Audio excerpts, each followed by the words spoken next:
E aí o background shorthand é uma forma, né, de se escrever como se aplicar background de forma consolidada, ou seja, é a possibilidade de condensar, né, de aplicar vários daquelas propriedades CSS, background image, background color, background repeat, tudo isso, tá, em uma única propriedade CSS chamada background. Então a gente tem aí um tipo de é, encurtamento, né, de forma que ao invés de colocar background, a propriedade CSS background image, background color, background repeat, background attachment e assim, né, por diante, a gente vai colocar tudo isso, todos esses valores aplicados apenas à propriedade CSS background.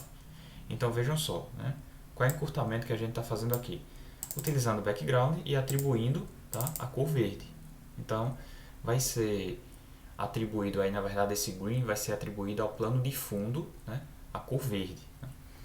Aqui o background está tendo uma espécie de encurtamento, né? A gente está passando aqui uma URL, então a gente está acionando aí o background image e está dizendo que a repetição, o background repeat, vai receber apenas repeat y, né? Ou seja, repetir apenas no eixo y, que é a vertical. Tá?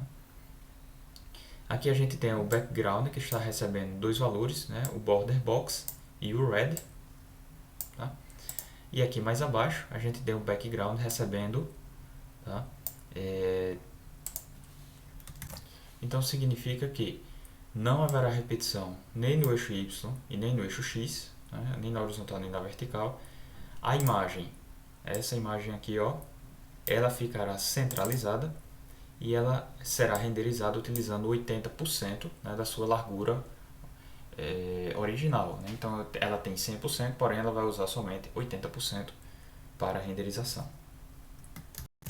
O próximo assunto é como é que a gente coloca aqui filtros, tá, em determinadas imagens, né, de plano de fundo. Então a gente vai utilizar a propriedade CSS Filter. Vocês clicando aqui, vocês podem ver vários exemplos, tá, lá no MDN. E aí o filter vai receber aqui, ó, por exemplo, a função de blur. Blur significa que eu vou colocar aí borrar um pouco, né, a imagem aí em 5 pixels. E aí tem várias outras opções. Você pode aplicar também aqui uma função sépia, né, que vai dar um tom mais antigo, né, mais nostálgico a imagem. Tá? E é importante que vocês apliquem todas essas funções para ver exatamente a diferença entre elas. Tá? E é possível ainda você aplicar aqui múltiplos filtros. Tá? Aqui a gente está aplicando o filtro de contraste, né, e de luminosidade. Tá? Então, mais de um filtro a gente está aplicando nessa imagem, né? Lembrando aqui que a propriedade CSS responsável por aplicar esses filtros na imagem é filter. Tá? Então, aqui vocês podem ver algumas renderizações. Tá? Então, aqui é o blue, né? Eu estou aplicando um borrão. Essa renderização do blue está representada aqui, ó, na segunda imagem. Tá? O brightness, né, o brilho, a luminosidade aqui da imagem está representada aqui na terceira renderização da imagem. Tá? E aí 0.4 significa que eu estou reduzindo, né, aquela luminosidade do padrão. Tá?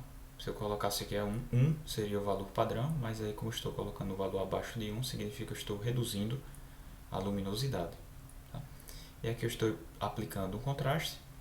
Aqui eu estou colocando um filtro, né, com a escala, né, de cinza de 50%.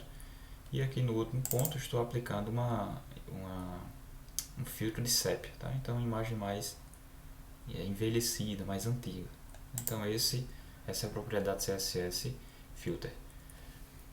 E a próxima propriedade CSS é o Opacity. Tá?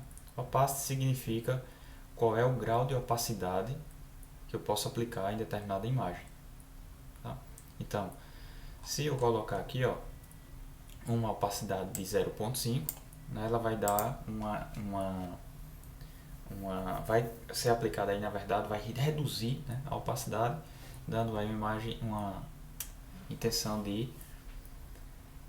transparência, tá? E aí, quando eu passar o mouse por cima dessa imagem, né, por cima da tag imagem, vai ser aplicada aí a opacidade total, ou seja, ele vai ficar totalmente visível, tá? Então, vejam aqui com o mouse.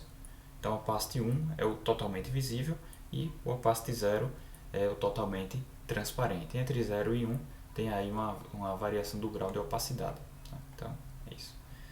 E aí, pessoal, a gente encerra o assunto de background, né? Pede que vocês façam aí os exercícios para praticarem, tá, esse assunto. E muito obrigado, né, por assistirem às aulas.